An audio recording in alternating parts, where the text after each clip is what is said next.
Cut.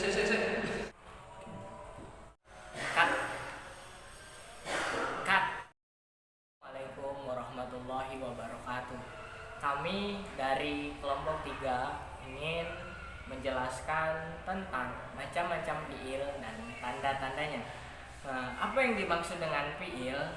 Fiil adalah kalimatun dalat ala makna fi nafsiha waqtaronat bi zamani wad'an, yaitu kata kerja yang menunjukkan arti pekerjaan atau peristiwa yang terjadi pada suatu masa, baik itu masanya lampau atau sekarang ataupun pada masa yang akan datang.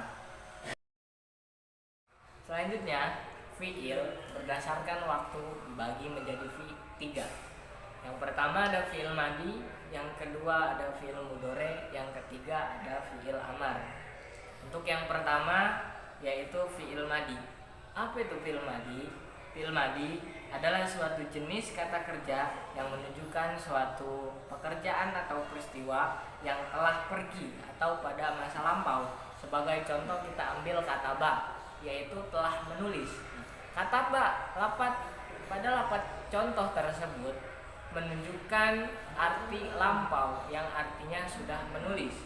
Ketentuan dari fiil madi yaitu fiil madi selamanya dibaca fathah, jadi tidak mungkin fiil madi dibaca kasroh apalagi dhammah.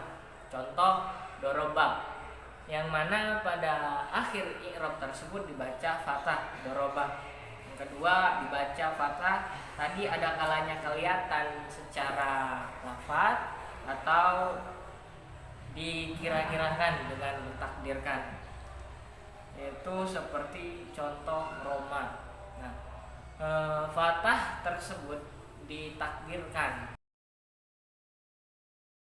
Pembagian fiil yang kedua adalah fiil mudhari. Apa itu fiil mudhari? Fiil mudhari adalah suatu jenis kata kerja yang menunjukkan suatu jenis pekerjaan atau peristiwa yang sedang terjadi atau akan terjadi. Contohnya yaktubu, yang artinya sedang menulis. Kata yaktubu tersebut menunjukkan pekerjaan yang sedang terjadi atau akan terjadi. Ketentuan fiil mudhari. Fiil mudhari sendiri selamanya dibaca rofa, asalkan tidak bertemu dengan salah satu dari amil jawazim maupun nawasib. Selalu diawali salah satu huruf zaidah atau tambahan yang berjumlah 4, yaitu alif, nun, ya, dan ta. Oke, lanjut kita masuk kepada pembagian fiil yang ketiga, yaitu fiil amar. Apa itu fiil amar? Bagaimana ketentuan fiil amar? Nanti saya akan jelaskan. Oke, kita langsung masuk kepada pembagian fiil amar. Pengertian fiil amar. Fiil amar ialah suatu kata yang menunjukkan makna pekerjaan. Dalam arti lain, itu ialah perintah untuk melaksanakan pekerjaan. Contoh, idrib, pukullah. Maka dari kata idrib itu diambil dari fiil mudhari'nya yang pertama doroba. Jadi dari kata doroba itu pekerjaan untuk memukul, kita ambil fiil amarnya itu idrib, perintah, pukullah.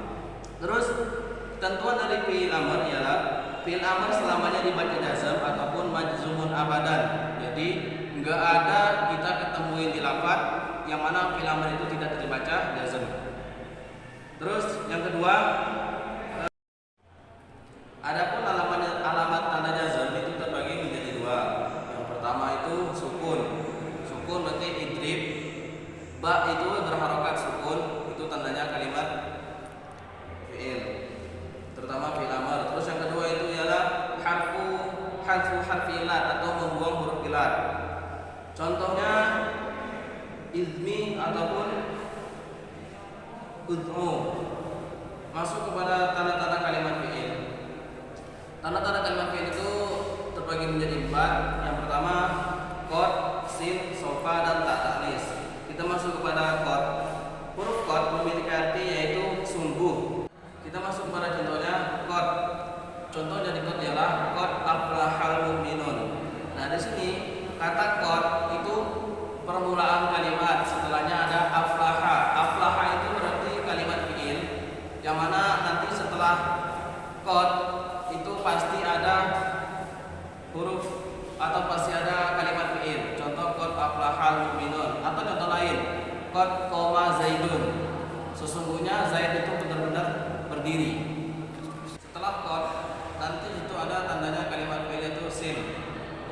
Dalam bahasa Arab, sin artinya akan.